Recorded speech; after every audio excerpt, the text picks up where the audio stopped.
at about the same time. These are not the kind of people who would be fooled by weather balloons, because these are fairly common experiences among airline pilots. It's really hard to mistake a weather balloon for much of anything else. These strange encounters with UFOs are not limited to the northeastern United States. Sightings of UFOs by pilots have been reported across America. On the 28th of February 1996, the skies over the Midwest were rocked by simultaneous reports of frightening aeroplane-like objects moving at incredible speeds. This case involved two commercial aircraft, Air Shuttle 5959 en route to Cleveland and Mesaba 3179, a Dash 8 headed from Detroit to Pellston, Michigan. The event was recorded by the Cleveland Tower. Gets a report from an air shuttle flight coming out of Detroit that they've picked up a strange light very close to them. Nobody can figure out what the light is. Hey, Cleveland, Air Shuttle 5959, we see traffic out there 12 to 1 o'clock, lower altitude. Do you have the radar? Air Shuttle 5959, that's a negative, sir. I don't have anything out in front of you. Can you get an estimate on an altitude on it? We're in between layers here. I'm just going to estimate 2,000 feet below us maybe, and sort of pulsating right about, I don't know, 10 miles out. Is that northwest of Detroit? Did you see that light? Yeah. Well, that's what I saw, a real bright white light, sometimes flickering underneath the cloud. Two reports from two separate aircraft, and both pilots had described the same bright, pulsating light between the cloud layers. Cleveland Air Traffic Control questioned whether the light might be a landing beacon. Air Shuttle 5959, is that traffic that you saw earlier? Do you see him out there any longer? That is Shuttle 5959, that's permanent. I don't know if we'll get closer to it or what, but it looks like a rotating light around it, like a frisbee type thing that's going around it. Whoa. Mesaba 3179, do you see the same thing?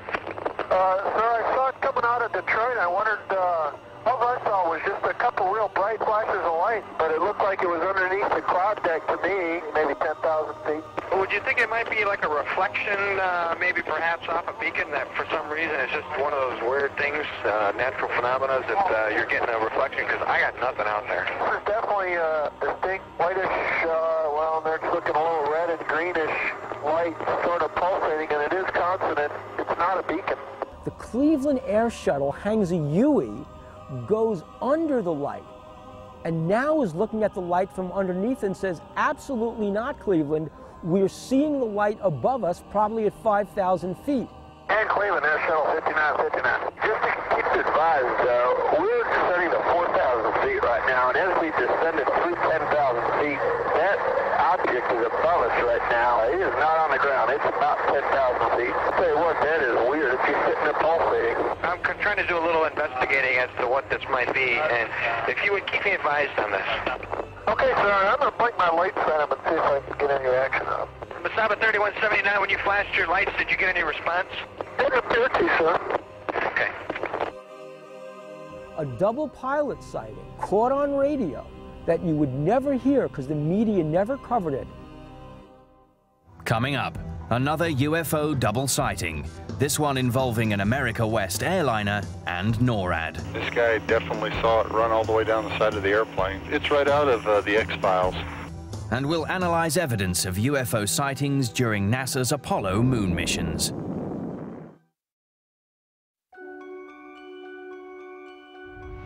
On the 25th of May 1995, an exceptional UFO-related event occurred more than 7 miles above Earth. An enormous, fast-moving UFO was witnessed by an America West airline crew. What made this incident a watershed in black box recordings was that it was one of the first on record to involve a US government agency, NORAD, the North American Aerospace Defense Command. This 1995 America West Airlines case, the government got involved briefly. Somebody with air traffic control told the crew, one of the crew members, that they had been in touch with NORAD, which had briefly confirmed radar tracking of something in the area and then later denied it. The Air Force confirmed that there was an object, and especially in the NORAD, the North American Air Defense Command, yeah, we detect something. America West Flight 564 was flying from Tampa, Florida to Las Vegas, Nevada. Captain Eugene Tollefson and First Officer John Waller were in control, cruising at 39,000 feet above Bovina, Texas. Everything was normal until 10:25 p.m., when the pilot spotted a UFO just below them at 30,000 feet.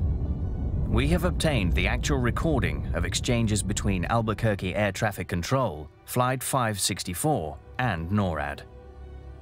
Okay, Cactus 564, say again. There's nothing on their radars on the other centers at all on that particular area, that object that's up in the air? It's up in the air. Affirmative. What's the altitude about? I don't know, probably right around 30,000 or so, and it's with a strobe that starts from going counterclockwise, and the length is unbelievable. The pulsating object was reportedly over 400 feet long, yet invisible on radar. This prompted air traffic control to contact nearby Cannon Air Force Base radar operations in Clovis, New Mexico. Cannon, go ahead. Hey, guy at 39,000 says he sees something at 30,000 that the length is unbelievable and it has a strobe on it. Uh-huh. This is not good. What does that mean? I don't know. It's a UFO or something. It's that Roswell crap again.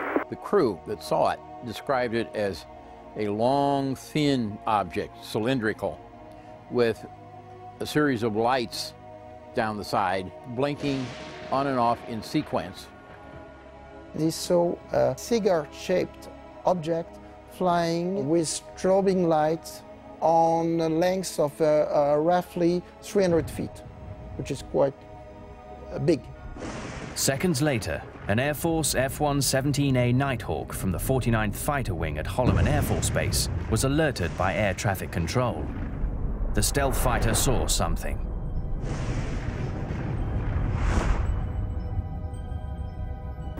Arcade 5, in the next 2 to 3 minutes, be looking off to your right side. If you see anything about 30,000 feet, one aircraft reported something. It wasn't a weather balloon or anything. It was a long, white-looking thing with a strobe on it. Let me know if you see anything out there. Any traffic off our left wing right now? I've got some passing off here 9 o'clock and about 12 at 31 westbound. That's it. We'll take that up about a little lower than us, just went off our left wing. The Nighthawk reported an object passing off its left wing. America West 564 had the same experience moments later. The object moved dangerously close to both aircraft. The anxious America West crew contacted Albuquerque Air Traffic Control again.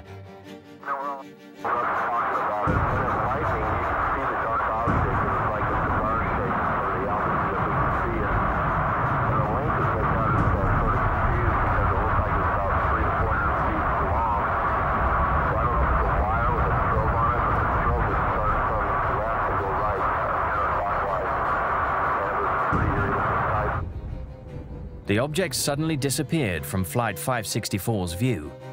Then a concerned Albuquerque Air Traffic Control contacted NORAD's Western Air Defense Sector headquarters at McCord Air Force Base in Tacoma, Washington. I've got something unusual, and I was wondering if you all happen to know of anything going on out here. I had a couple of aircraft reported something 300 to 400 foot long, cylindrical in shape with a strobe. Oh. At 30,000 feet. We don't have anything going on over that I know of. This guy definitely saw it run all the way down the side of the airplane. It's right out of the X-Files. I mean, it's a definite UFO or something like that. Y'all are serious about this. Yeah, he's real serious about it too. And he looked at it, saw it. Holy. 13 minutes later, Albuquerque Air Traffic Control checked in again with NORAD. Only this time, NORAD had something. We had someone call here earlier about a pilot spotting an unidentified flying object. Yep, that's us. Okay, well, hey, we're tracking a search-only track kind of up where that might have happened. We've been tracking it for about 3-4 minutes now. According to the official report, NORAD has denied this incident in writing. These were experienced airline pilots. They'd been flying thousands of hours. They We're familiar with the sky. When they say something, you have to pay more attention to it. A Melbourne, Australia television reporter said his crew filmed UFOs for 7 minutes Saturday night over the eastern region of New Zealand's South Island. On the 21st of December 1978, cargo plane pilots John Randall and Keith Hine observed strange light phenomena over the sea near the South Island of New Zealand. The objects were also picked up by Wellington Air Traffic Control radar, and reports reached local media. 10 days later, on the 31st of December, producers at Australia's Channel 10 dispatched reporter Quentin Fogarty with a camera crew to attempt to find the same UFOs along the same flight path. And they did. Air traffic controllers were recording strange blips on their radar. Here is what reporter Quentin Fogarty said as he traced an airline flight that reported seeing UFOs last month. We're now on the radar room at Christchurch Airport. It's about 1:45, and in about another 20 minutes we intend to take off again in the Argosy and retrace the route we took only a few moments earlier. We've just heard from Wellington radar that there are still targets in the Kaikoura area. So this time we're hoping to get better film than we did last time, and all I can say is we'll see what happens. The New Zealand case is of considerable importance in the history of ufology because of the residue of information that's available afterwards. We have the film itself and the tape recordings made by Quentin Fogarty on the aircraft, and of prime importance is we have the tape recording made by the Wellington Air Traffic Control Center, and it provides a history of the sighting minute by minute. We're about now 3 minutes out of Christchurch Airport, and on our starboard side we can see two very bright lights, one much brighter than the other. It is like a very, very bright star, and just below it is another light, not quite so bright. Just before midnight, Fogarty went airborne with cargo pilot Bill Startup. The beginning of the flight was uneventful. Then at 12:05, Fogarty and the crew saw strange lights and objects coming towards them from the right side of the plane. Fogarty turned on his camera and they began filming.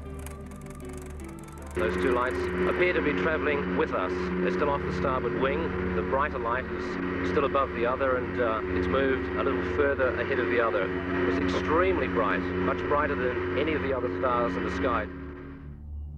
Ground radar observed the objects, and the control tower confirmed the sighting and recorded the conversation. What follows is the actual audio of this unusually well-documented event. The storm target showing at 11 o'clock at 3 miles. Just left at 9 o'clock at 2 miles. Captain Startup said that the object or target was initially ahead of him, then traveled at an unbelievable speed past his left side. He quickly banked the plane left in an attempt to make visual contact. From the ground, Wellington Air Traffic radioed a chilling message to the captain. They had picked up yet another target on his left side, and this one was closing in on the plane. Target is 12 o'clock at 3 miles.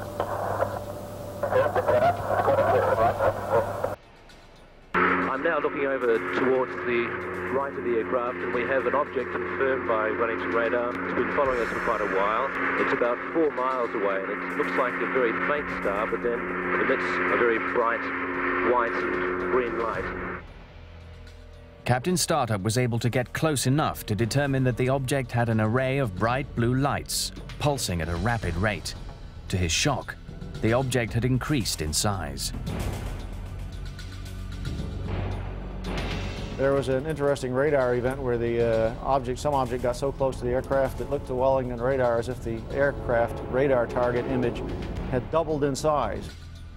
Strong target, right in formation with you now. Your target has doubled in size.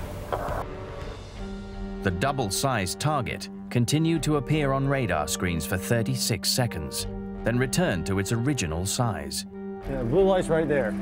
This is the object which was apparently traveling along with the aircraft. It was picked up on aircraft radar. Dr. Bruce Maccabee received a 16mm copy of the Argosy UFO film directly from the Australian television network in 1979. Roll 4, take 10. The complete and unedited film has never been made available before. Experts believe that these images are the most comprehensive and frightening UFO evidence ever captured on film. This is the famous New Zealand film obtained the night of December 31st, 1978. The cameraman is sitting in the seat between the pilot and the co-pilot. The image is dancing around because he was carrying it on his shoulder. They saw this light to their right. And this light, as time goes on, will fade in and out, takes on various shapes. This is the flashing light that you have to slow down and look at frame by frame to see what happens when it goes from very bright white down to dim orange. You can see the image went over to the side, then he turned the camera a little bit in order to pull it back into the center. That other target that has been following us has now been joined by two others. So we now, at this stage, have three unidentified flying objects just off our right wing. And they've been following us, or one of them's been following us now for probably about 10 minutes. I, for one, am hoping really that we've seen enough tonight and the rest of our journey back to Berlin will be uneventful. I think I've just about had enough of UFOs for one night.